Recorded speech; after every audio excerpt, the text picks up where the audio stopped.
I think honesty, man. Training your kids to have integrity and honesty and be real with them. Training them about integrity and honesty is important, but by doing it, you have to have integrity and be honest with them as well. Dory 1, this is Fire Team Delta. Dad's coming home. Welcome to the Military Veteran Dad Podcast, where it is our mission to bring every dad home. I am your host, Ben Killoy. I'm a United States Marine veteran, husband, and a father. We will bring authentic conversations to inspire action in your life so we can close the gap between the dad you are today and the dad you want to be tomorrow. This is the Military Veteran Dad Podcast. Welcome back to Military Veteran Dad, episode 98. I'm your host, Ben Killoy, and if this is your first time dropping on Military Veteran Dad, thank you. I know that your time out there is valuable. We only get 24 hours in a day for you to invest your time here to check out this podcast. I appreciate you. And if you've been a long-time listener, I cannot tell how often I get an email from you guys out there, and you just fill my heart with joy and excitement for what this podcast is able for you to do out there in the world. It is something that just continues to get bigger and bigger. And being an analogy guy, I had this analogy today that getting up to episode 100, I kind of feel like I'm an architect building a skyscraper and I'm almost at the 100th floor. And you can't help when you're an architect building a skyscraper, I think, to wonder, did I build and do everything at the foundation to make sure that we can sustain another 100 episodes? And as I've been reflecting on that analogy, I can't help but think the answer is a resounding yes, because the downloads have continued to rise. Something about this fall has really taken the downloads through the roof. We just closed October and we set a brand new monthly download record that beat out by 300 downloads of our recent August record as well. And more importantly, we just passed our big second milestone of 20,000 downloads. That's 20,000 people out there finding value in this message and continuing to come back and hear more. And today is definitely more. We are going to feed the hunger that is your growth, that is your understanding of what you are capable of doing out there in the world. And so today's guest is with Alex Witt. Alex is the CEO and partner at BattleBars. He served 4 years in U.S. Navy, where he completed a tour of service in Iraq. He led sales of a logistics startup, which he helped grow to 250 employees. After 13 years, the business was acquired by a top 10 3PL in the country. Alex currently has ownership stake in multiple businesses, donates regularly to military and first responders.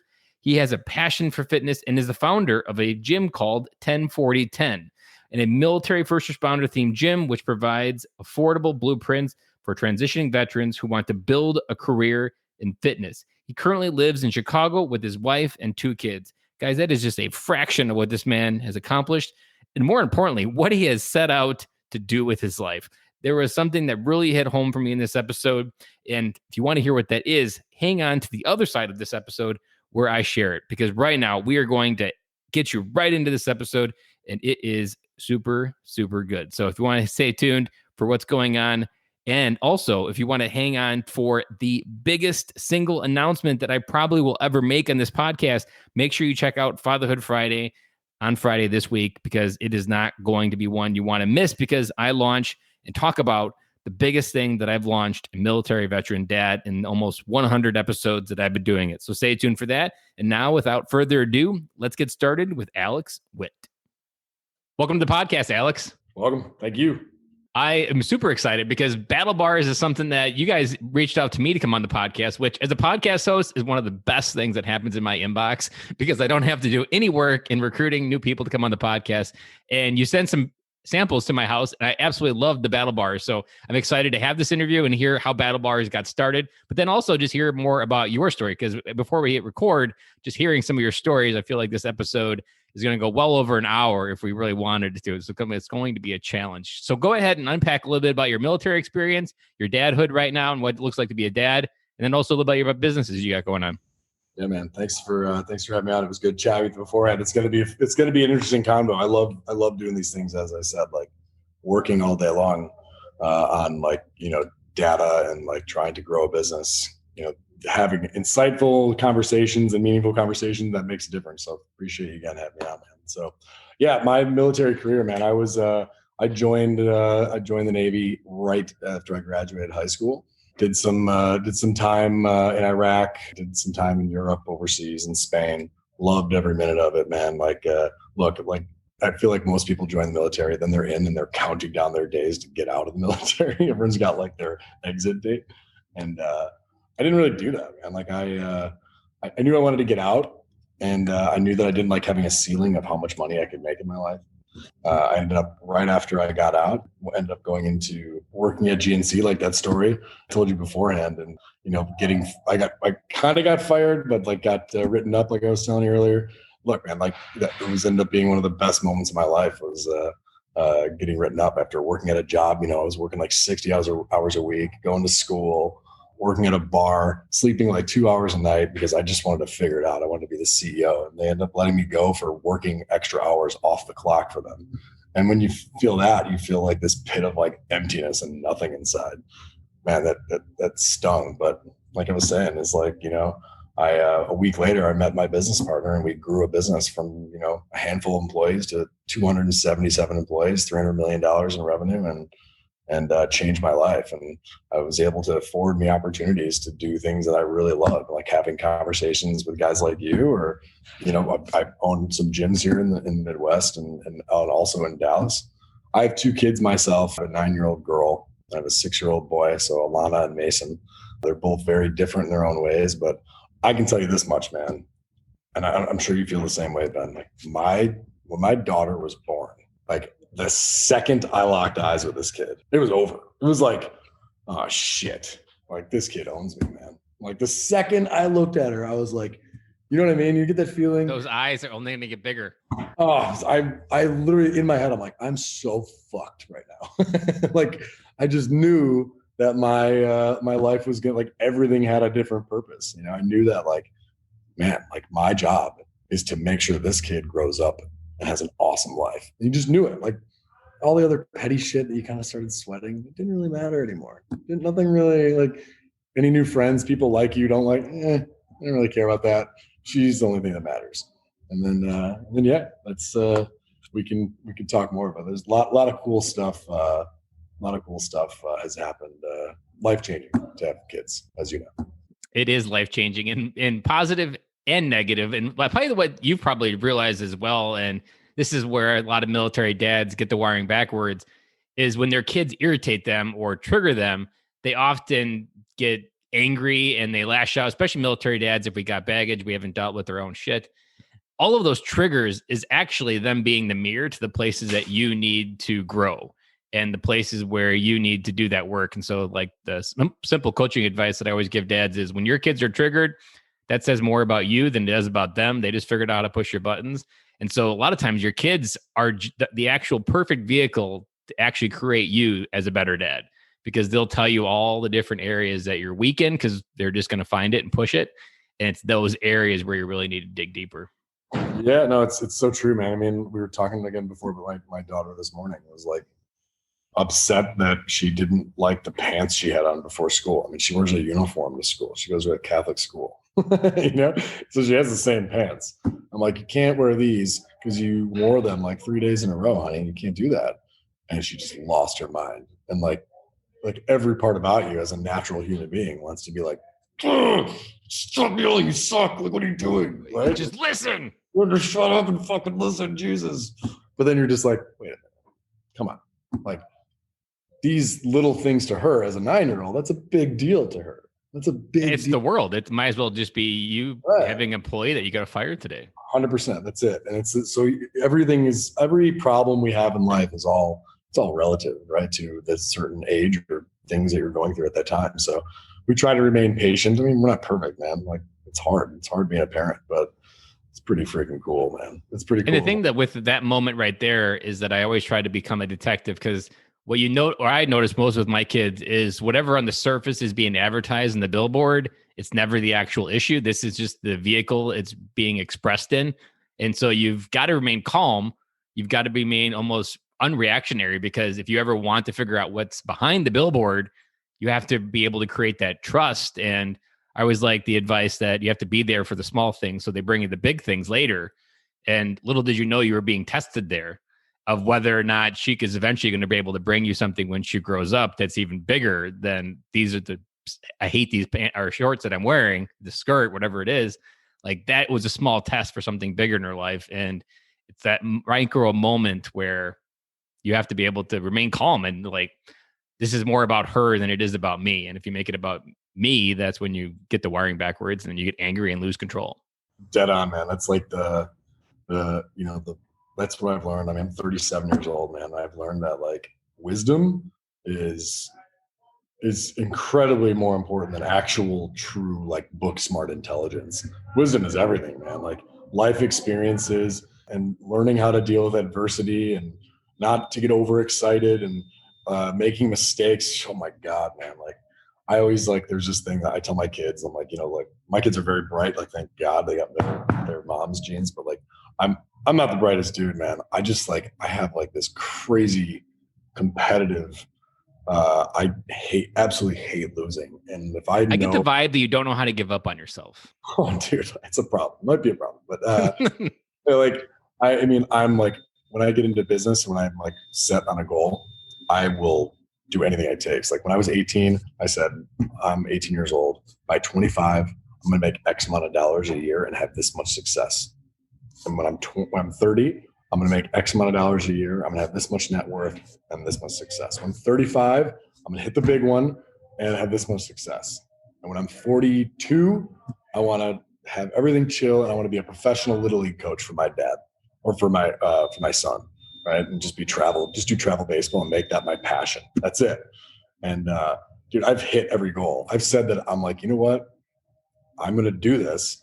And if at that time I don't have that in my, not that bank accounts really truly matter, but like it gives you a mean to do more things that that you love to do, right? Like it forged the opportunity. Like, look, we sold our business. I took money that I made to sell a business. And I'm opening up a gym, and I bought BattleBars, and I'm the CEO of BattleBars, a fast growing company. So I love what I do, man. I love what I do. I don't make a penny doing it, and I'm banking on the fact that I will someday.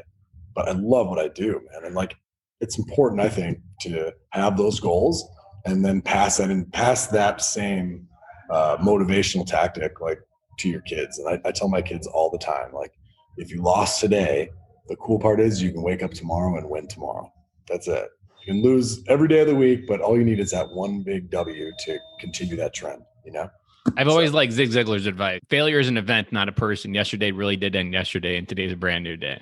That's it, bro. That's it. I mean, it's dead on. Everything, like, what are you going to do? Like, bitch and complain that even if you made a mistake and it was stupid, even if you fucked up and you're like, well, this was a terrible mistake. It's horrible. As long as you didn't break the law, it's like, what are you gonna do, man? Just sit here and complain about it? What do you like? Go to see a therapist about it? Like, sure, go see a therapist, but like, get up. We have a mentality here at our gyms, and we have these shirts we're launching, hats, apparel. It's called FitFo, and it's kind of funny. It's a mentality was started in the gym because people would come in, some of the staff would come in, some of the BattleBars guys, they'd come in and say like, hey, we need to do this. Can we, like, they'd ask me this question. I'm like, man, figure it the fuck out. Just figure it the fuck out. Stop asking me questions. Like, that's it. Like, you're a smart person. Figure it out. Figure it the fuck out. And my GM comes up and he's like, man, can you stop swearing at everyone? You keep telling everyone just to figure it the fuck out. And I'm like, all right, FitFo. Just FitFo. Right? So then we ended up making these shirts with like my favorite M4 rifle right across the chest that just says FitFo. FitFo mentality is like, man, if you don't know how to do something, what are you going to do? Ask someone to do it for you, or just figure it the fuck out yourself? I don't care how you do it. However you get to the end goal, just figure it the fuck out and get there. Right?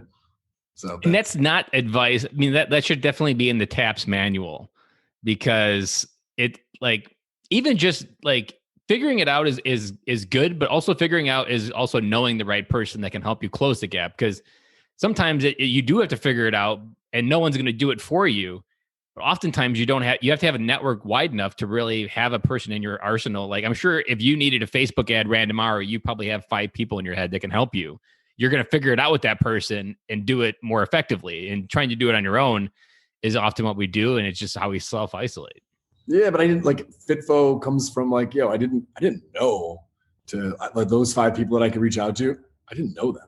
I didn't know them before. I had to figure it out. You had to figure it out and figure out how to connect with them. Yeah. I had to figure it the fuck out and how to meet these people, man. Like I had to go out and say like, like when everyone else was out partying their asses off, I was traveling constantly over the years, constantly traveling, meeting people that had zero return on the investment the first time you meet them. I mean, a funny story about business, not too far of a tangent, but one of the bigger successes that I had in business was at my, before we sold the company, of course, but our company, it was 2014. The logistics market was, it was just struggle. Like it's ebbs and flows big time.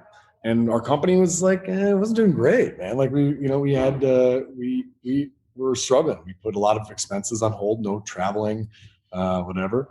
There was a big conference coming up that I knew that was going to be, it would pay off, like go meet some people there. So I put in I was a minority owner of the business, so I didn't have total say. I went to some of the guys, like some of the other decision makers. I was like, look, man, I told them the conference what it was all about. And it was like this hard no. I was like, guys, we need more business, right? This is what I'm trying to do. It may not work right now, but I know it. Like, I got to go meet these people. I'll figure it out. So they said no. I was like, all right, well, I'm going to do it myself. I'm just going to pay for the trip myself, go to Vegas, stay at the Wynn at the nicest hotel in Vegas. And I'll go to this conference, pay for the conference myself, and I'll go by myself and not know anyone there and just figure it out.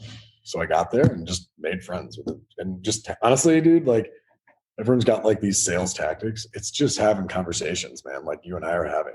Like you and I could have a great conversation right now. In 3 years, we could be doing some work together. You don't know. I got so many examples just like yours where a single hello changed my life. Yeah, that's it, man. It's like, so like I went to this thing, no joke, man. Went to this thing, it was like all these people were talking on this panel, and I go sit in the back of this wall, and I'm talking to this guy, and he's just so chill, man. I mean, so cool. And him and I are BSing. Turns out he owns like 20,000 trailers and like all this work. And he's just a really energetic guy from Jersey, thick Jersey accent, like really cool dude. Probably just fun to listen to, even with the accent as well. It was great, right? And he's one of the better salesmen I've ever met in my entire life. And so he's got these big accounts, doesn't do the same things that I do in work, but he like meets similar people, right? That we can help each other out. And I was like, hey man, what are you doing tonight? And he's like, I'm gonna go to dinner with these guys that own these trucking companies. I'm like, mind if I join you? And he's like, sure, why not? Let's go. We had a great conversation. So we went to dinner, and mind you, I'm like, I don't know, this was 6 years ago or so. I'm like 30 years old. And our business was struggling. We weren't making a ton of money. And we'd go to the Wynn, go to dinner. We were drinking we went through with between 5 people, 5 bottles of really nice wine, tons of food at the Wynn. If you've ever been to the Wynn before, it's not cheap. And our bill was like $3,700. And the guy comes out and they're like, all right, we're going to play credit card roulette. I was like, all right. So they take the chef's hat and he goes like this and throws everyone's credit card in there. Obviously, you know whose credit card they picked, right? Picked the guy who was probably the brokest at the table. And I'm like, all right, fuck it, let's do it. And so I paid the tab. It was a great story after that. Everyone's laughing about it. And I'm like, oh my God, this paid $3,400, $3,700 for this dinner. Oh shit. It didn't hit me till the next morning, but I'm like, all right, well, I sent them all follow-up emails. And I'm like, dude, great times. And they're laughing at me, like whatever. We ended up doing a bunch of business together, not like a crazy amount. But then I kept telling the one guy, I was like, yo, listen, if this company calls you and they need help, it's a big company, right? A publicly traded company. So if this company calls you and needs help, don't say no to them because you don't know how to do it. I can do that for you. That's what I do at my job is logistics, right? You just lease the trailers to them. I'm this guy. Dude, I mean, sure enough, it was like the day before Thanksgiving, this guy calls me 2 years down the road, calls me and just says, all right, here's your chance. And I took a gamble. And next thing you know, I mean, our company made, life-changing money off of a one trip that no one wanted to pay for. And I just took the gamble and took a risk and said, let's do it. And it literally added millions of dollars to the sale of our business down the road. So that one little moment where I said, fuck this, man, I'm going to figure it out myself. You guys aren't going to do it. I'll figure it out. That one little moment that I just had a lot of faith and said, I'm going to see this through. It worked, man. You know, and that's the cool part about business and really life, man. It's not like, and it's the part that's not taught or spoken. And it's also why on the podcast and on freedadcourse.com, the first resource that I created for dads was a friendship course, because it's the one place we really suck at, especially if we're holding back and we're afraid of talking about things or being found out. And in it, I talk about that idea that like having friends in your life, I like to call them like literal friendships. So if you think of your ocean of life and you have friends out there floating around on your ocean, the more friendships you have on the ocean, the more opportunity floats ashore. I mean, that was a classic example of you created a friendship 2 years ago, and little behold, he just drops it in the water and it floats ashore. And next thing you know, it changes your life. Like every friend can be that. And that's why I lead with on the podcast. Like I always try to show up for someone as a friend I wish I had in my life 5 years ago. Because my story, when I turned 30, my biggest fear was dying alone. I had no friends. I felt super isolated. I felt like I was going to reach the end of my life and no one was going to be saying any nice things in my funeral because no one cared that I lived. And going from there to here, like friends is that one thing that completely changed my life. I want to go into a different area for us because there's been one theme that I can't help but figure out where it all came from. You described almost right out of the military as like you were annoyed that you had a ceiling. Most people believe there is a ceiling and that they can't pass it. So where did your ability to see some or ask something bigger of life than what most Americans never do? Like, did that come from your dad? Was it the people you were around, or did you just drink a special kind of Kool-Aid? Probably everything, right? Like, I don't know. I grew up, my family struggled, right? I shared a bed with my brother and sister, my brother and sister, by the way, in one bed in a 2-bedroom house. My mom and dad shared slept in the other room in a futon. That was it. But like, that was until like 8th grade. But honestly, like, I didn't see that as weird to me. Like, to me, like, I thought that was how normal life is, right? And it was like, that's just what we do. It's like, we have a cool house and we share a room and we have everything we need. And then all of a sudden, as I started to get a little bit older, I would go to friends' house when I was in like 8th grade and like freshman year of high school. And I'd go to my friend's house and they had like a basement and they had like a backyard and a pool. And I'm like, wait a minute, what? Like, what is this? Is this your house? You have your own room? What is this? And I saw my parents just killing themselves. I mean, my parents would wake me up at 5 a.m. to go take me to my grandparents' house before school because they had to be at work at like 5:30. So I'd get up, go right over to my grandparents' house, sleep for like 10 more minutes, and then go straight to school at 7, where my parents were like working their butts off. I just thought that was normal life. I didn't know any better, right? So yeah, I think that probably helped is that, I struggled, or I watched my parents like work their butts off, for minimal dollars. And my dad didn't even have success until later on in life, until I was 18. He started to really take off his career. So for me, yeah, I think that was probably a big thing. My dad is an insanely hardworking guy. I mean, did he lead by example or did he lead with wisdom as well? A little bit of both. I mean, look, I didn't know this, but like my parents, like when I was we almost got kicked out of our house multiple times. They always kept that from us. They did it in a way that was like, we felt good about where we're at in life. Every sport that I wanted to play, my parents were in. They got me into travel, baseball, I got signed up, tried out for the team, worked my ass off, like played 160 games one summer when I was like 12 years old. Can you imagine taking your kid to 160 games? Right? No, I mean, sports is actually what scares the hell out of me as a dad, because I just feel like you're almost a slave to the sport. I'm like, I don't want that. Dude, you are. And I was like, that's how it was. And I totally took it for granted that like my parents figured it out for me, man. They're like, I don't know, he wants to do this, so let's get him into it. So I just like, I don't know, I stayed with him. And did they have a conversation about money with you? A little bit. I mean, I knew that it wasn't cheap to do it. And I found out later on that my coach who passed away this last year, actually a big mentor in my life. And that's why like my goal is to be like 42 years old and just do what he did. He was like this vice president of Abbott Labs. I don't know if you're familiar with Abbott Labs, large pharmaceutical company, huge. And he was a big dog there and retired and said, I'm going to coach my kids and I'm going to change kids' lives through baseball because he loves baseball. I love baseball. Right. And, yeah, we just we went through it, and they just, man, it was life altering though. Like I found out that he paid for my everything. Like he paid for my travel. We traveled to California. My baseball coach paid for it. He took care of it all. And my parents, like, think about that as a dad, right? Yeah, the humility to accept that. Like, but I can't imagine what my mom and dad had to go through to say, like, look, the first gut reaction is like, sorry, you can't go. We can't afford it. I'm not having someone else pay for it. They knew how much it meant to me. They humbled themselves enough to say, you know what? Let's do it. Yeah, and put our ego aside. They did it. And look, man, my dad broke as hell, didn't have a job for 2 years. And now he was named the most valuable person to the city of Milwaukee at the age of like 58. Like, it's pretty impressive stuff, man. I mean, that's where I get it. Like, I see my old man, like, he'll probably never stop working because he's just a machine. The guy, like, works all day and night. If you ever look up the Pabst Theater, he's the CEO of the Pabst Theater Group. And it's, I mean, I've seen like Eddie Vedder at his place in Milwaukee now, man. I've seen like Dave Chappelle do stand-up shows. Pretty cool. Did you figure out that I'm in Janesville, just up the road from where you guys are? Are you really? Yeah. Wait, Janesville? Oh shit. Yeah. Dude, you should come to the gym. You should do a workout. You'd love it.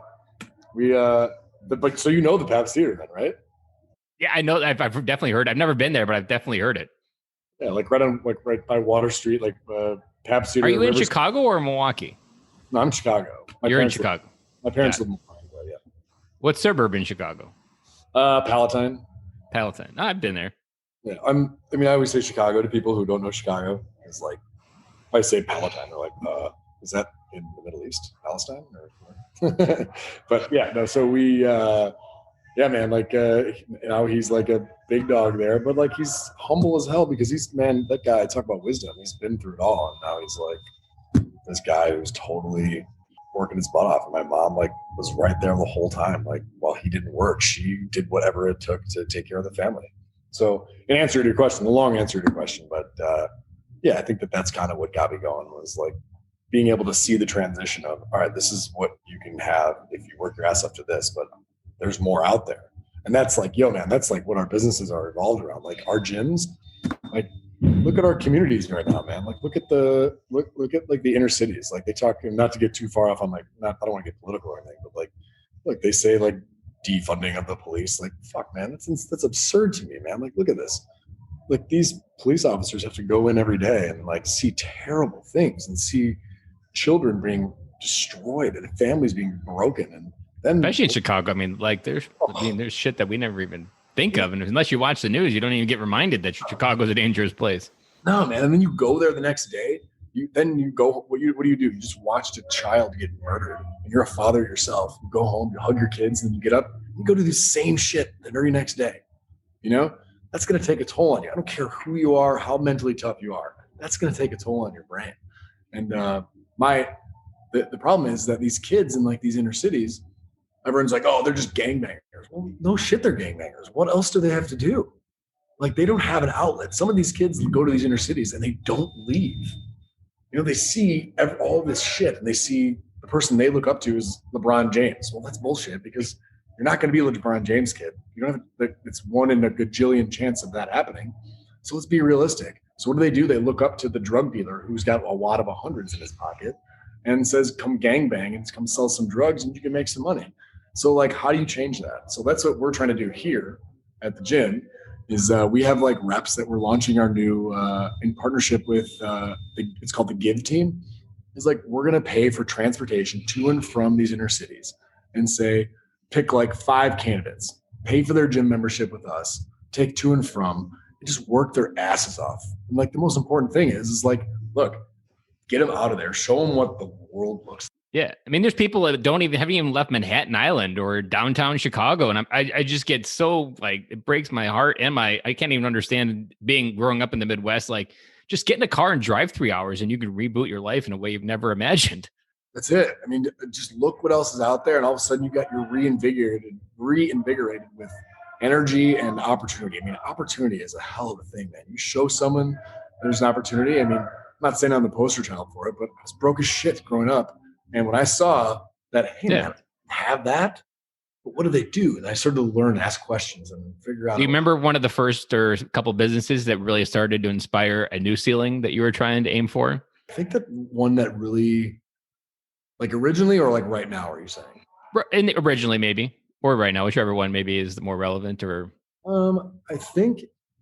Well, I would say the business that I got involved with at first, our logistics business. My partner Ryan Dobby, who I could bring him. I'd love to have him talk to you too, man. I mean, I have a business partner as well. His name's Sergio Zepeda. He's a SEAL team guy, great dude. He runs a business that I'm an investor into as well. So and he's a dad. He's got 4 girls. God bless him. But yeah, no. I would say that like my original business was like watching it grow and making mistakes and learning on how to like treat people with respect and, but at the same time demand that you work your ass off and that no one's ever going to hand anything to you. I mean, we would like, if you took a guy in our old business, and I would probably say the same thing now, if you took someone from Harvard and sat him down right in front of me, and then you took someone like you, or like take an athlete or a Marine or a Navy guy or whatever, someone who's like, man, I have these lofty ass goals and I'll do whatever it takes to get there. I'm not the smartest guy. I'm not great at books, but I'll figure it out, man. I'll take that guy all day long over anyone at like a Harvard. Any day of the week, any day of the week. But so yeah, I would say that like that business really inspired me to get like that. I would say right now, I love Black Rifle. I think Black Rifle Coffee, those guys are doing it the right way, man. Like from a business perspective, like just it's very easy to be this brand, like just have a product like this, like our BattleBars, right? It's really easy to take this and just hire a sales guy and then whore yourself out and go on a shelf. If no one knows your just product, yell as many people as you want, buy my bars. Right. But if you do that, like, what's the point? Like, you don't make any money doing that. You probably lose money. And no one really knows who you are. So you just got to kind of cross your fingers and throw like a cool marketing plan behind it. Or you make a commitment like Black Rifle did. And what we're trying to do, we want to do it better. Well, we think we can, but we want to take a big page on their book and learn, because they're helping veterans left and right, man. They're hiring veterans left and right. And they focused and said, you know what? We're going to sell online. We're going to sell direct to consumer. We're going to have a great time doing it. And we're not going to succumb to the pressure of going onto the shelves. And they did it. And they're killing it. And they're doing it absolutely right. They're having a great time doing it. They're taking video content and making great stories that people love to watch. And they, are ridiculously intense about the process and how their coffee is made. And, I'll be a customer of theirs for life. And that's how I want people to feel about BattleBars. I'm so meticulous on what I put in my body. It's a problem. Like, I'm obsessive with nutrition and health. And every little ingredient, like these ingredients in the front, I stare at this and we have conversations back and forth, my partners and I, about what we should put in the bars, how they should taste. And I don't care how much it costs me, but it's got to be premium, and we can't lie to our customers ever. Always tell them the truth. Let them make the decisions. And if the customers are the hero, you end up being the winner, right? So make the customer the hero. So that's kind of what we're trying to do, man. Yeah. What I also like about your story is your tenacity to figure it out. And what we were talking about before hitting record is we talked about a new brand that you're launching was called FitFo, which is figure the fuck out. And I love that as well, because I don't know if you really framed it this way or know what you're doing, maybe in this context of it, but you were literally changing your family tree forever, because you're providing an example, an identity, an understanding, a path for your son and daughter to follow and to ask more of life, even more than what you've been able to ask of life. Like, you've given them an ability to see a whole new world, and like the tree will never be the same after you leave your mark on it. And like your kids are going to do even bigger things because they saw their dad never slow down and never settle for what he had, and like always figured out more stuff. I appreciate that, man. Yeah, same to you, by the way. You're like, it's ballsy, man. Being an entrepreneur is a lonely place, man. Like, just like you said. Like, yeah, I get a lot of looks when I tell them I'm a stay-at-home dad. Yeah, no one's gonna do this for you. Like you said, we talked about earlier. No one's gonna wake you up for your alarm. No one's gonna do that. It's like you either do it or you don't exist, right? Or your business doesn't exist. You don't thrive. So, like, for me, I was like, I don't know, man. Like, I had a really cool moment yesterday. My daughter, do your kids play Roblox, by the way? My daughter does, for better or for worse. I haven't decided which one yet. That's the problem. Like, they're obsessed. But so my daughter and her friend, I looked over. My daughter is building a business. She made it look just like the gym right by our house. She made it look like that. She was pricing things out. She was talking about how much you could sell to other people. because you can make a business in there. And she was literally selling stuff to Roblox people with fake money left and right. And she's like, look, Dad, we made like $400 today. I was like, you're 9.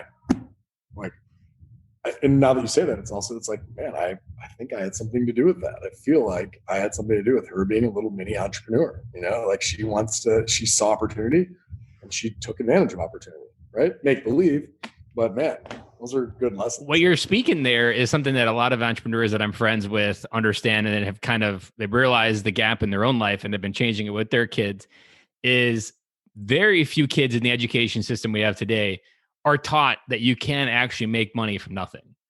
And it's just a matter of creating value and creating something that people are willing to trade their money for value and solving a problem. Like that skill at 9, like she's already, let's say if you started seeing it like 22, 23, she's already got a 12-year head start on you for understanding how you can actually create wealth.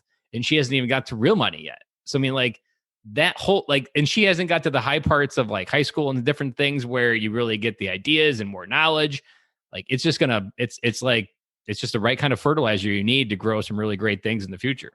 Yeah, but you said it exactly. That's it. You lay the foundation, you set a good example. You may not be the perfect parent, but man, like all of a sudden when you start seeing things that you do and the good qualities come out, not just the bad ones that I have, that's a win, man. That's definitely a win. But yeah, it's I don't know, man. Like I think that like with that kind of mindset, it's like you try to show your kids what hard work like really looks like, but you also don't mask or hide them from your failures. They have to know that you fail too.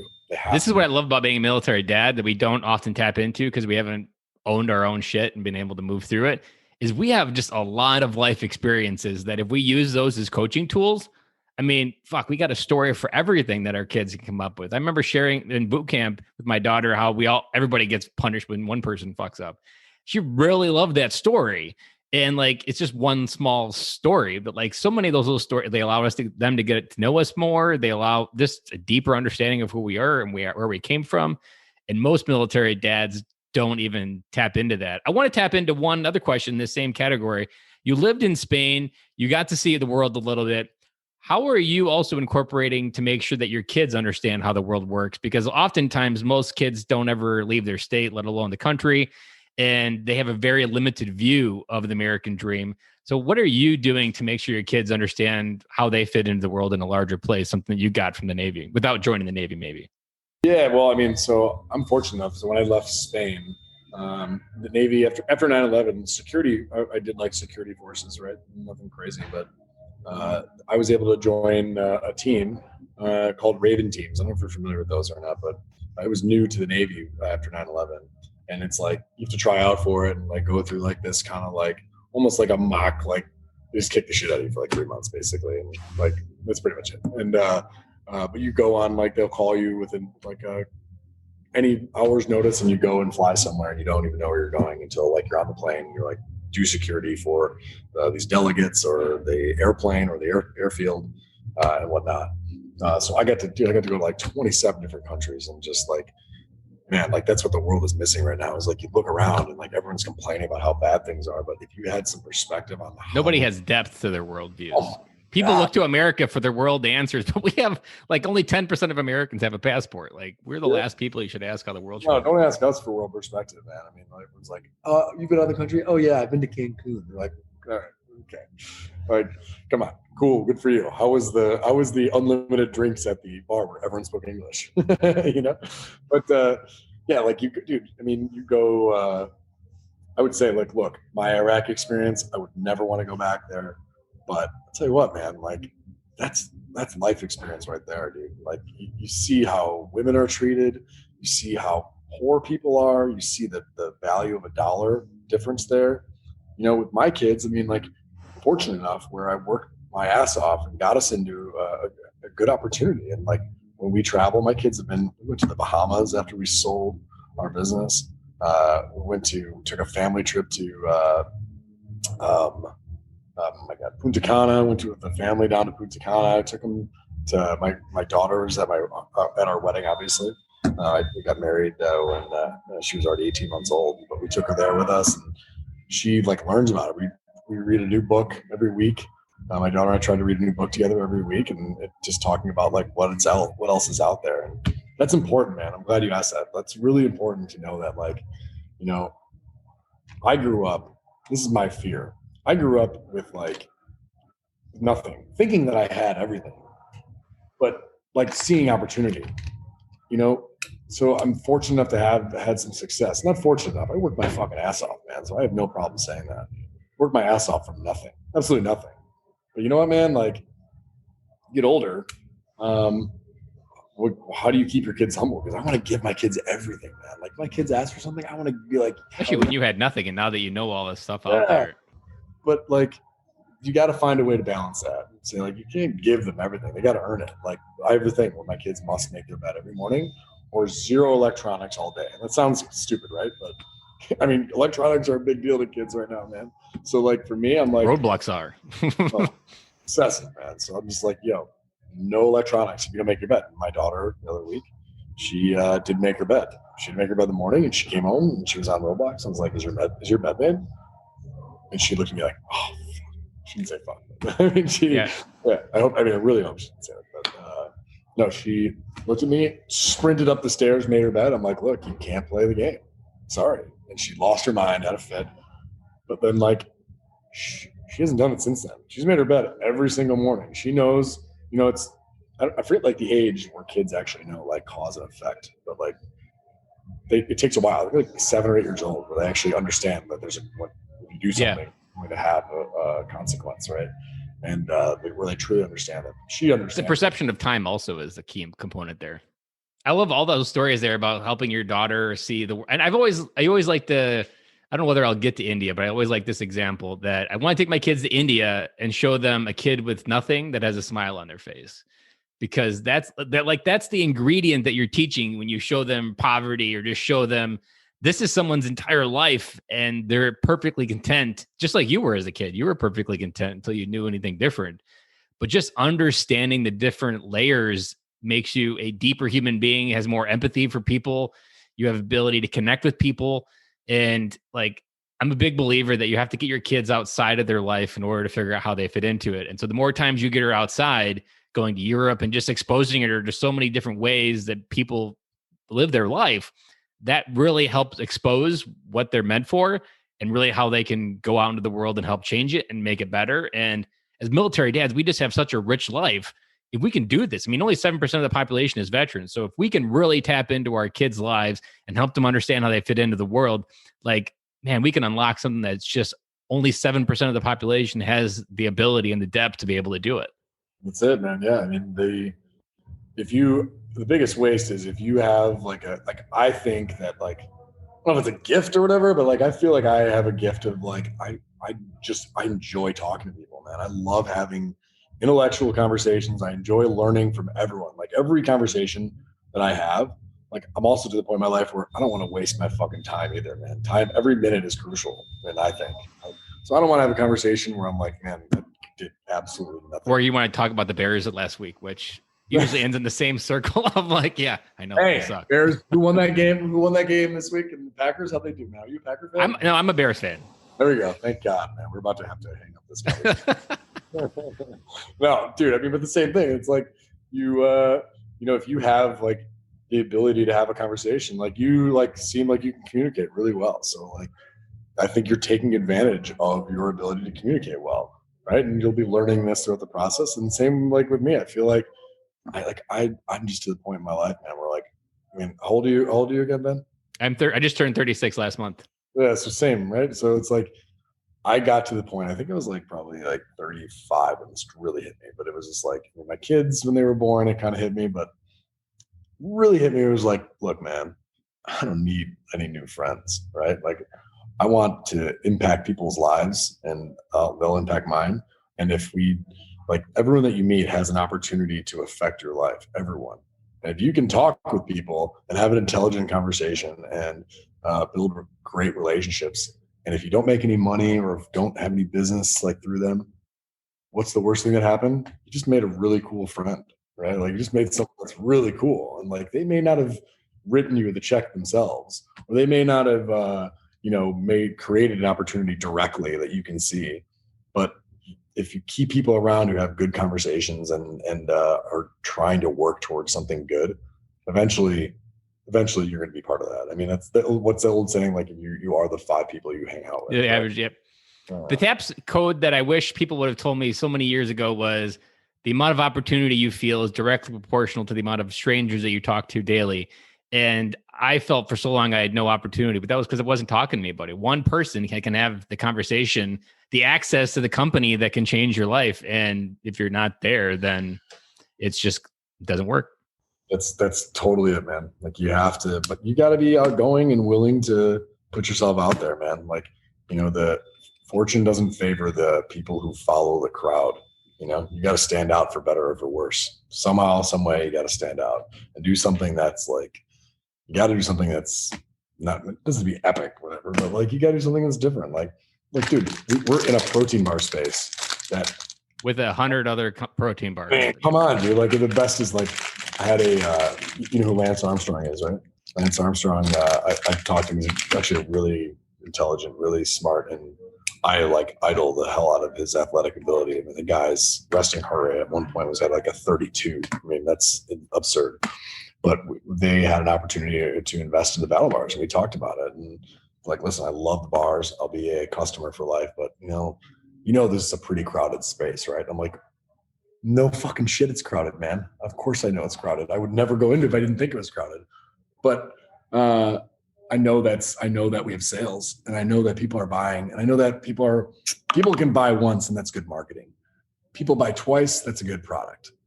People buy 3 times, you have a good business. Like, that's good. Something's working. Everything's working together. If you buy 1 time, anyone can get any schmuck to buy something once. But if you can keep getting people to buy, then man, you have something that's different than anything else out there. It's making people say, you know what, I'm going to choose you guys from now on. So that's why, like, we can't just say we make the best protein bars. We have to have a great mission. Like, we have this in the background. That's our charity, OEW. Dude, I'm like, I was just talking to the guy this morning. I'm going to fly down there. I've actually never been skydiving, and I've always wanted to do it. And with their charity is OEW Skydive. We're going to go down there and learn how to skydive, just spend a week and just go solo skydiving. That definitely sounds epic. I've never done skydived either. One thing I wish I would have did in the Marine Corps, I didn't have an opportunity to do it, but I've seen people do it, was spy rigging, which is where a helicopter picks you up with a rope and you fly below the helicopter through the air without getting pulled back up. Like, I seen a couple people doing it on the base, and I was like, God, that looks like such a thrilling. I'd rather do that than skydiving, actually. Yeah, I mean, skydiving is a little more aggressive, I guess, right?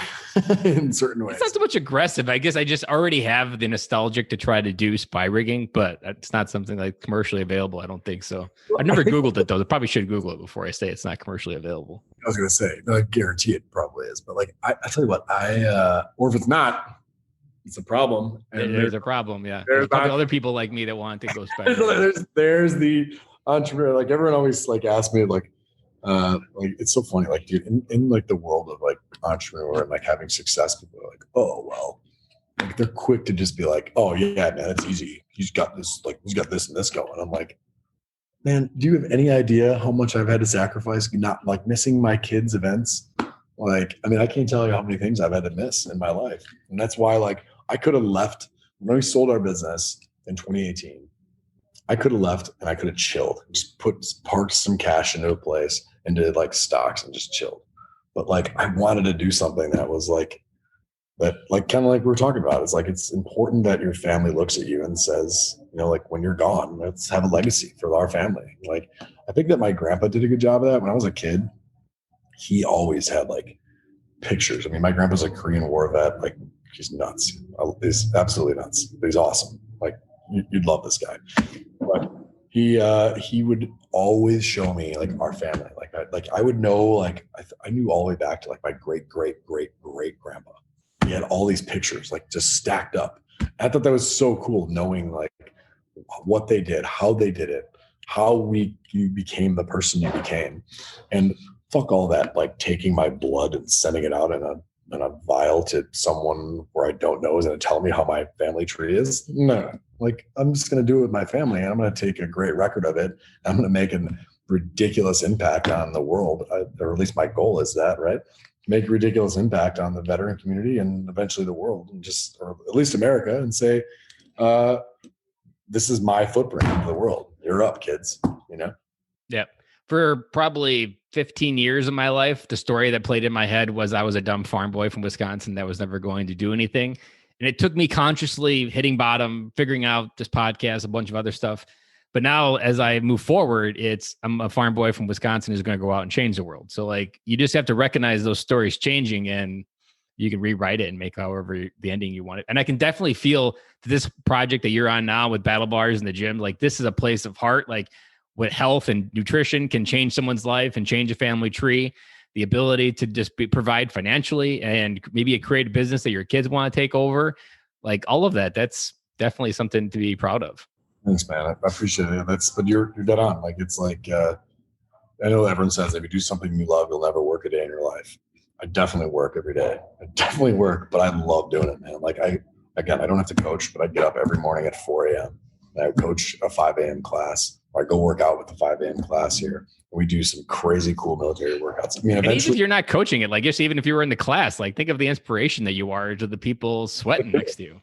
And I like it. It holds me accountable to be in the best shape possible, because these people look to me as like their leader almost, right? So like, I want to make sure that if this workout is going this way, like they're going to watch me work harder than anyone else out there. And I want them to strive to be like that. Eventually that gets contagious. And I mean, man, Ben, if you watch yourself change someone's life for the better, you can't stop, right? Like you can't. It's contagious as hell. And it's a great feeling to just say that like you made a difference, an impact in someone's life. And unfortunately, I will say, is that comes with some sacrifices, man. Like if you want to be great, there's sacrifice. Right? Like look, my wife, like, oh my God, she wants to kill me half the time. Like I'll get here at 4 a.m. and work until midnight sometimes, and just like racking my head and trying to organize things. And like, oh, but like at the end of the day, like she gets it, and it's gonna pay off. It will. It is, you know. And when you both buy into it, it's all supporting each other to get where we need to go. Exactly, man. Exactly. And I think that we're in a good spot, you know. Like I think that we're BattleBars to the point, like, look, we said once we hit $1 million in sales, we were going to really try to go to the market hard. And like, I think that we shifted gears a little bit. And I was just like, you know, I want to have a good time with what I do. And I want to start, like, I think I have a lot of cool stuff to say, and people may listen to like this podcast or some of the others that I've done, and they may be like, that guy sucks. But you know, if 1 out of 10 or 3, like I look at it like anything else. It's like, look at it like baseball. If you can just bat 300 and you have like, if you affect 3 out of 10 people, it's pretty damn good, man. I mean, I think I've had so many of those like different coaching calls, and I just had one during quarantine, and it happened to be I was on 75 hard, and so I was on like a whole other like different like energy high as well. And he sent me feedback a couple days later. He's like, that was the most powerful call I've ever had in my entire life. And like that little window has like just fueled me to so many different places because once you start getting hooked on knowing that you can impact and move a mountain for someone that's been a mountain in their life forever, like you really want to go into Hulk mode more and just lift that mountain and start moving it and move as many of those mountains as you can. I got 2 questions for you. Please. We'll do the easy one, I think, for the first one. What is the best piece of parenting advice that you want to make sure that every military dad gets to be a good dad? Whew. Man.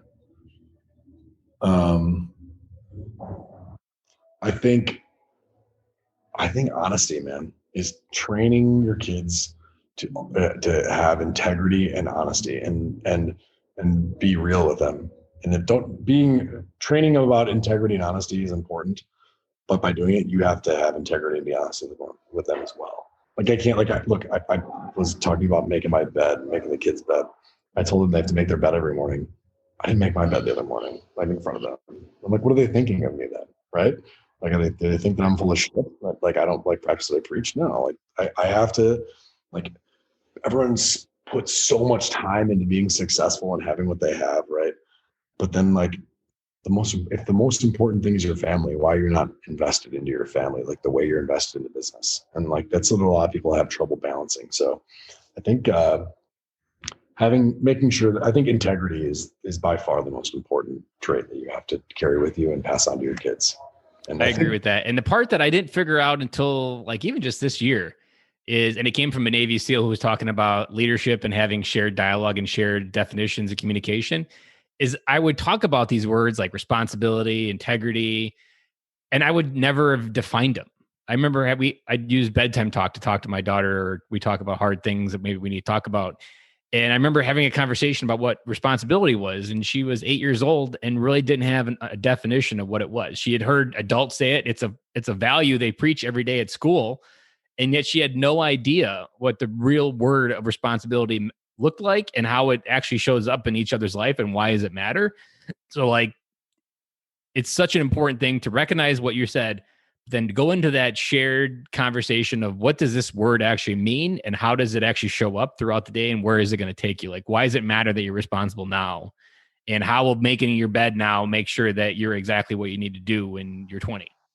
Yeah, and because they don't know this stuff, right? But it's your job to make sure they get where they need to go and they got the proper tools. And right, it's our job. It's because eventually, man, like I will say, like, I mean, I'm sure that you look at it. Like my wife and I look at the videos of our kids, and like I just looked at this video yesterday of my son and this tiny little squeaky voice, and now he's like, not like he's old, but he's 6 years old, and I'm like, holy shit, man, when did this kid like lose that voice? Like, when did he lose that squeakiness, man? And like, that's the thing, is that like, you gotta enjoy the ride and make sure that like every moment isn't this, man. Because like one day they're gonna get older, and if you don't take the time to like experience life with them, they're not gonna. We're in the season everybody wants back in their life. Like anybody dad that has teenagers, like they'll tell you like the season that between 0 and 10, like to me, that's like the golden years where you're still the coolest person in the room. They want to hang out with you. They want to do things that you're still probably more important in some cases than their friends. Yeah. Like, and it goes by. I remember my daughter was learning how to ride a bike and she did it 2 years faster than my oldest daughter. And I was just like, man, she couldn't even touch the ground. Like I had to get her on the bike every single time, but she mastered riding without the pedals. And I was like, Lillian, when did you grow up? And with her smart wisdom, she replies, a long time ago. And like, I was just like, because in her mind, she just grown up so much faster than the others. And now if I ask her that same question, she's like, well, I grew up when I was born. Like in her mind, she's just so intelligent. Like she's been smart since the moment she was born. Like, and it happens very quickly. And I'm so glad that this year, because I get to have the mornings with her for preschool before she's on a half day preschool. So it's just me and her in the mornings. Like I know no matter what happens in the future, I'm going to cherish the hell out of this year because next year she's going to be in kindergarten and all the kids will be in school and it'll be over and it'll just be me during the day. And like these mornings, I'm definitely cherishing. Yeah, I have to, man. It's like those little things that you just don't like. I remember like that's like I was saying about the video that we watched where my kid was laughing. I was just like, I remember when I took the video, I just thought it was just a normal morning. That's it. Now I look back on it, and I probably watched it 100 times, and be like, man, I missed that. I'm like, well, at the time, it was just going to school. That was it. Do you have an iPhone? I do. Have you have you upgraded to new iOS 14? Oh, is that the new one that I just launched? Yeah. No. Because if you do, there's a photo widget now that they have widgets on the phone. This widget, I don't know where its magic comes from, but it only shows the cutest photos of my kids daily. And I'm just like, what? It's horrible. Like every picture it shows, I'm like, oh, that's such a cute photo. I don't even remember that photo. And I'm like, damn you. It happens on my wife's phone now too. I was just like, I'm looking for the update right now. Let's see if I can get it. All right. Yeah. All right. Update and add the photo widget. It'll give you those moments daily. And you're like, damn you. All right. Well, I'm done. I just did the update and my phone is probably hacked by Russia, but whatever. We'll see. Well, the second question, what's holding you back from having a podcast yourself? So we do kind of have a podcast, actually. We just started it. It's called Havoc Hotel, Hotel Havoc. And my partner Ian's on it. And it's cool, man. Like we're learning from it, just having conversations. We're not putting too much pressure on ourselves. We're just having cool conversations. That's it. And but I think eventually I'd like to get on that. I just love talking to people, man. Like It's addicting. I mean, podcasting is shit. I've grown faster having a podcast than I ever would have reading books. I mean, books are good, but like conversations is so much more engaging. It's more mentally stimulating, and you just don't undo a conversation. You can forget a book. totally. But I completely agree with you, man. Is that those things can last, and like you can continue to write those books, right? Like you and I have a conversation now, like we could talk next week again and have a totally new conversation. Whereas like I'm reading this book right now. It's really, by the way, really freaking good. Amazing. You should read it. Is that the Russians walking there, or who is it? Korean, probably. Yeah, Korean. Yeah, it's about the greatest battles, but the Frozen Chosen. Yeah, that's it. Yeah, pretty incredible story. Holy shit. I can imagine. I remember reading or hearing about this stuff in boot camp when they taught us it. Oh my God, man. I'm ashamed to say I didn't hear. I mean, I think I've heard it, but I haven't really known much about it. Like a friend of mine or one of our members of the gym brought it in for me, and I was like, started reading it, and I didn't want to put it down. I'm like, oh my God. But did you see the movie Hacksaw Ridge? I did not see that. It's a really good one as well, and it's about a battle in Okinawa. And I was actually on Hacksaw Ridge, which I had no real idea what I was on when I was there visiting it. But then watching the movie and hearing the story, I was like, oh my God, because it's about this Navy corpsman who joins, and he essentially doesn't accept a rifle. His faith prevents him from taking up arms. So he goes to become a corpsman, and he goes into war without a rifle, and he saves like some insane number of people from a hill, lowers them down from a rope, and it's a complete wasteland at the top of this ridge. And he lowers them down. It's just an amazing story, and it just hit me that much more deeper because I had been there, and I was just like, wow. Yeah, I love history like that, man. Like I'd love to go to Normandy or like check out like the Greatest Generation and how they did what they did, man. Like sounds like an awesome trip next summer for your kids. That's it, man. No, 100%. I could not agree with you more. I mean, my future dream is to work 10 months out of the year and go on a 2-month vacation when we come back when school starts. That sounds freaking awesome, man. My wife and I went to Italy last year, and oh my God, man, what a place that is. That's another place that can really trap you in. Like, I got to come back. Man, we went to, what is that place? In Italy. Oh my God. I don't know what I'm forgetting. The islands there. I don't know why I'm blank. I'm having a break. Sicily? No. Anyway, I'll get back to you on that. It's just the most amazing place on the planet. It's like right on like these cliffs. You basically like live in these hotels on a cliff, and if you like jumped off the cliff, you'd fall in the ocean. Were your kids with you, or is it just you and your wife? No, just the wife and I, man. It was a much needed. It was like the kids were like just taking over our lives, and I think that's important too. Is note is that you got to find time for your significant other to. Especially in your world, like there's a key principle that I teach is your priorities. That there's only one commitment that goes to the grave, and that's the one that you make to your wife. And your kids will betray you. They will leave. Your job will betray you. Your businesses will betray you. Like all of it will end. Every commitment, no matter what. And there's one that it goes to the end, and your priorities need to reflect that. Otherwise, it's like a credit card. Eventually, it'll go bankrupt, and you can't borrow any more time from it. That's completely right, man. Yeah. So like you got like my wife and I take a trip every year, right around January, February, where we take 1 to 2 weeks and we just go hang out with each other and just be hanging out together, just be husband and wife, boyfriend. Me and my wife celebrated our 10-year anniversary up in Door County this past weekend. Nice. Congratulations. My family had some good ties to Door County. Remember the tornado that happened there back in the day in Door County? No, I don't. Like my not to go on another tangent, my aunt and uncle owned a campground there called Door County Camping Resort. And dude, no joke, 2 weeks before they sold this, they had sold. My uncle was like extremely excited, like selling it, gonna make a profit, gonna retire off that. 2 weeks gets hit by like an F4 tornado and destroys the entire thing. Absolutely destroyed it. Like, and he's like, well, shit. 2 weeks before they closed on the property, man. It was just, ugh. But yeah, that's my ties to Door County. But I literally lost the whole train of thought. What was the question I had to answer? I forgot. You answered both of them. The podcast that you said you've already got one going. You just haven't all into it. And the other one you already answered. Yeah. So. No, yeah, I think that you'll see more of this. Like we, that's like the cool evolution of business, right? Like we want to refine our product. We have our products. We're building out our teams. building out the right people to hire to who are like motivated to do the same things we do and have the same mindset. And then now it's like, man, let's just talk to people. Let's have some great conversations and see where it goes. You know, and that's where, like you said, podcasts should happen. Should have more, do more things like this to, you know, I have no problem having a difficult conversation with someone. And you know, it used to be back in the day to have a political conversation with someone, you shake their hands afterwards and just agree to disagree or have differences. And now you can't do it because everyone goes like this. And they're like, yeah, you suck. And they put their phone down and they go about their day because they know there's no consequences from saying that. And that's like, shit, you want to talk about something we should teach our kids is just stay away from the dangers of social media. Oof.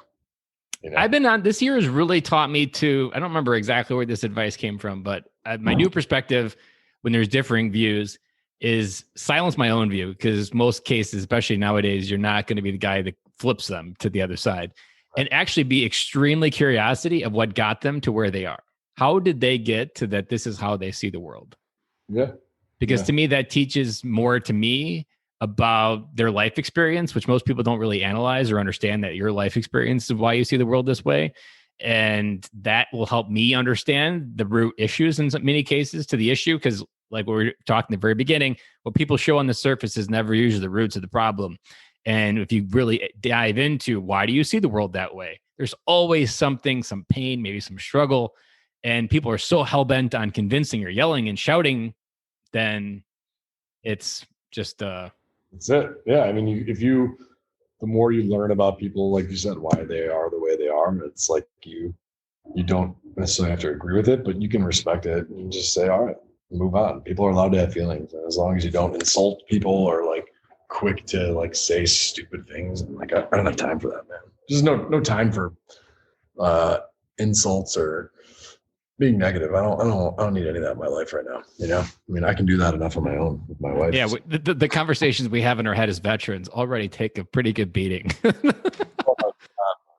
Yeah. We were just talking about that. It's funny you said that. We were just talking about like, man, and like night times and when you first get back, it's like, man, my mind was always racing. Like my business partner, Ian, and I, we were like, dude, like he said, we were talking to my wife about like sleeping patterns. She's like, Alex just wakes up in the middle of the night and like yanks the blanket away from me and like whatever. And we have the same type of weird, wacky dreams and our minds are just constantly just firing off. And I think that like, for me, my way of channeling that is, I don't know, put my mind to work, right? Pump some iron in the morning at 4 a.m. Have to do it, man. Have to just get it out because you start your day right and everything feels better. But I'm with you, dude. Amen, brother. So where's the best place to get a hold of BattleBars? Because you guys got to try these out. These things are some of the best. I've tried a lot of random protein bars.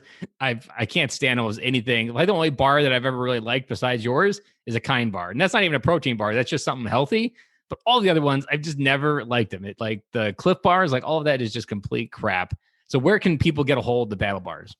So just go to, all you got to do right now is head to BattleBars.com. We actually, we have a big meeting this week with 7-Eleven to be distributed with them. So that's a crossing our fingers conversation, but they love us. You need Quick Trip. Are you at Quick Trip yet? Because that is if you land at Quick Trip, like you'll have my heart forever. The cool thing is, man, is that like I was legit, the cool part of my business, I was a customer first. I didn't start the business. I met Ian and Colin because I ordered their product. They launched 2 bars and I ate it. I ordered online. I was like, what is this? Like I've tasted every nutrition bar. I've tried every protein bar, energy bar, Cliff bar. Oh my God. I'll never eat a Cliff bar again in my life. And I'm like, I don't even know how something like that actually continues to be produced. Like, dude, it's like, I'm like, I don't like bashing other people's products, but it's like, man, just not for me. Right. And I knew that everyone in the military absolutely hated them. And they're like, I can't keep eating these things, man. And like, there's gotta be something out there. How come no one makes, everyone would always say that to us. Like, why doesn't anyone make a bar that actually tastes good? And so when I ordered this, I tasted it. I was like, this can't be right. The blueberry and cookies and cream are the ones that are like crack that I ran out quicker than I thought. I was rationing them too. Well, if you like s'mores, I don't know about that, man. s'mores is my go-to. It's my absolute S'mores was good, but the blueberry pie is my like secret like thing. And so anything blueberry, I fall in love with. And the cookies and cream was just good too as well. Yeah, no, it's bomb. The blueberry like texture in the middle, like I'm into this guy. Look at the texture on that side of it. Like protein bars aren't supposed to rip, just chilling like that.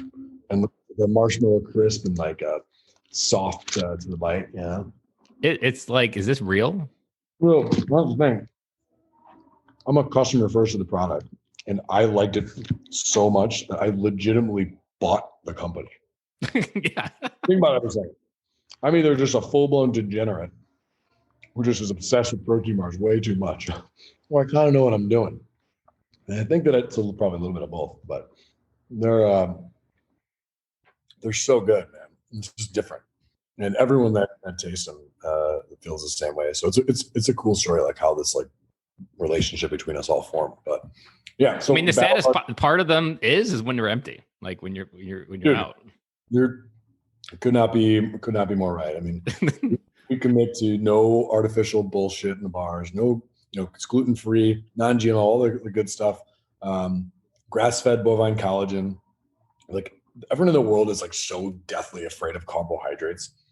That's such bullshit, man. I mean, you need carbohydrates. If you are doing fitness, or if you're like an active person, which you should be doing something 30 minutes or more a day, you need carbohydrates. You need them. I'm not saying you need to go eat a loaf of bread, but get your carbohydrates from vegetables.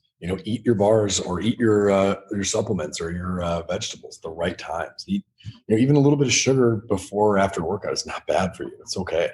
At least from my experience with it. And that's how I tell our gym members. And our gym members our gyms are growing like crazy. And I think that's for a reason. Yeah. What's the name of your gyms? It's called 10-40-10 Fitness. So 10-40-10 is it's crazy. It started as like an accident, to be honest with you. I started this to like 6 minutes from my house, and I wanted to have a place where all of our BattleBars, like guys and girls, like athletes that we sponsor, come here and work out. And I'm in my office upstairs. The gym's actually downstairs, but I wanted to have a place for us to like take some cool footage at. It turned into like, hey man, like people just keep showing up here. Like I don't even know where they are. So why don't we turn this into like an actual business? I hired this guy who used to coach me in my like I'd do CrossFit back in the day, but CrossFit to me was like, it's too much, man. I'm like, telling me to lift like 400 pounds, like 30 at the time, I was 35 years old. I'm like, what am I doing, man? Like I don't need to do that anymore. Like I can get in great shape and not max out on a deadlift or max out on a back squat and risk hurting myself. So what we do here is 10-minute warm up. That's what that whole stands for right here, right? 10-minute warm up, 40 minutes of strength and stamina training, depending on the day. And then 10 minutes of like a meditative style cool down or stretch. And it's like everything, the whole gym is like decked out, and you can kind of see it here. I don't know if you could move this around, but I don't know if it'll mess with it too much, but you can see like the inside of the gym here. There's like we got all the clocks from the different areas of the world, like in the Middle East. Oh yeah. And then you got the gym actually all down there. It's kind of cool, man. Like this is like my little sanctuary, if you will. We have nothing cool like that in Janesville. Well, dude, I'll bring one there. You run it. Fuck that. All right. I had that thought about 5 minutes ago. I was like, how crazy it would be if someday I own a fitness from this guy. I mean, my goal is to have hundreds of these all across the U.S. I mean, look, during a pandemic, I opened this in January. Ask me if you would thought of a gym owner who opened it in a gym in January for group classes and thought, he'll still be in business come October. You're like, no, this guy's fucked. First year of business in a great economy is tough, let alone one of the worst we've ever had during a pandemic. And, we're at 100+ members right now, man, and growing. So we're going to open up another one in Texas and Dallas. I have some great ties to Dallas. I want to open up another one actually in Milwaukee area because my dad has got some great connections there. And it just gives me a reason to go to Milwaukee even more because to go hang with my parents. But my goal really with the gym, man, is I want to go to like the TAPS classes and I want to talk to them, show them our business plan and say, look, pay us X Nothing crazy, something affordable. And say, look, man, you don't have to go be a cop anymore. Like that's like, I felt like when I went to TAPS, all they did was like get a suit, get a job, get an interview, life will be happy, and use your GI Bill, and that's the train to happiness. Yeah. Or go be a cop, or go be a firefighter, or do something else that you have to carry a gun. Like doing wrong. I love guns, right? But what if I don't want to do it anymore? What if I don't want to risk my life anymore? What if I want to make a shitload of money? No one ever talks about that. So nobody does. So I'm like, yo, what if I can go talk to you at your TAPS class and say, look, man, like I was in your shoes. I feel where you're at. It's a long road, but I'm here to make that road shorter. But you're still gonna have to work your ass off. But I'm gonna help you along the way to help you build a business for yourself. And you're gonna be in the best shape of your life. And you're gonna have a great community of people who are all they're trying to do all day long is improve themselves. It's a pretty cool fucking concept. And I wish someone would have done that to me when I was getting out of the military, man. I wish then. Amen to that, brother. So, right? Alex, I've absolutely loved this conversation because it was more of a conversation than an interview, which is I often have to be interviewed for so much that like I love this because we were just going back and forth through it. So I really appreciate your time and all the information you gave. I know there's many dads out there listening and different things that have sparked them to think differently about their life. So I really appreciate you coming on the podcast today and sharing your story. Cheers, man. Really enjoyed it. Let's stay in touch, man. And then hopefully you're running a 10-40-10 while you're doing a podcast here. Awesome. Right. Thank you. All right, brother. And sometimes you can prepare for an episode as the person doing the interview, and sometimes you really can't. In this episode, I felt like I was in control going in. Like I got a game plan. I'm going to know exactly where I'm going to go with Alex. And we went so many different places in this episode that I wasn't really ready for. And it really changed how I thought about some of this own ceilings that I put in my life, because that idea of ceilings was something that hit me square in the forehead as I was talking about it, because it is not something that many people talk about or acknowledge. And we just get told that there is a ceiling above us and you can't pass it. And whatever limiting belief was installed early on in your life, I've talked about many of the limiting beliefs that I've talked about on this podcast. And for me, so many of those limiting beliefs installed a false ceiling that every time I hit this artificial, invisible layer, that I would just come back down and I wouldn't even know that I had actually consciously did that, but it was going on over and over and over again. His model for entrepreneurship and the hunger that he shows for life is something that just excited me for what is possible when you ask for more from life. That is something, and I really loved how it's also already inspiring change in his kids. That was something that was just amazing. And it was also proof positive that friendships, again, with a story that Alex shared about heading to Vegas, of how a single hello can be the one hello that literally changes your entire life. You have to have hunger, audacity. You have to have integrity to go into those relationships, to know who you are. But guys, those friendships can change your life. And if you have not checked out freedadcourse.com, there are 5 audio lessons on how to create more friends in your life. They are 10 minutes each. You can download the app and they're right there, just like a podcast, to help you create more friends in your life. Even COVID-proof type advice that you do not need to speak to someone face-to-face to have some of this basic understanding of how friendships can change your life. So go ahead over to freedadcourse.com and get that for yourself, because that will be the baseline for what you can do and what you see yourself doing in your life. Building trust with yourself, that was something that just was right at the core of most military men, but I don't think we have true, honest conversation with that, because we don't trust ourselves. And when you don't trust yourself, you don't trust yourself enough to share. You don't trust yourself enough to not lose control. And it's that trust that we often have to rebuild on the other side of the transition that we don't talk about at dinner parties, but it's that trust that you know who you are and you know where you can go. That trust is how you essentially start to lead your family. Because when you can trust yourself in those moments where chaos is literally surrounding you, maybe with a wild kid's emotion or whatever is going on, trust is how you know you're going to get through it. Trust is how you know that you're not going to lose your cool. And trust is how you're going to help build those values in your kids so that they trust themselves, that they live a life of integrity. But as Alex said, that trust begins with you. And guys, if you want any of the information that we shared in this week's show, go ahead and over to the show notes, and there is a link for the BattleBars down there. There is a link for Also for the 1040 Gym Fitness, if you were in the Chicagoland area, I highly check it out. He gave me a little video tour on the interview, and it was absolutely really cool just to see because it didn't look like a regular gym. And so I can only imagine, based on the type of personality that Alex has and the people he surrounds himself with, that this is something that is a very unique, special time. And if I ever get the opportunity, I will take him up on it and head down to Chicago to check out his gym. So guys, I really hope you enjoyed this episode. And also don't forget Fatherhood Friday. I dropped the biggest single thing that I've done on this podcast and launch that hopefully sustains this podcast and everything else going forward. And my life essentially is being put on the line with this big launch on Friday.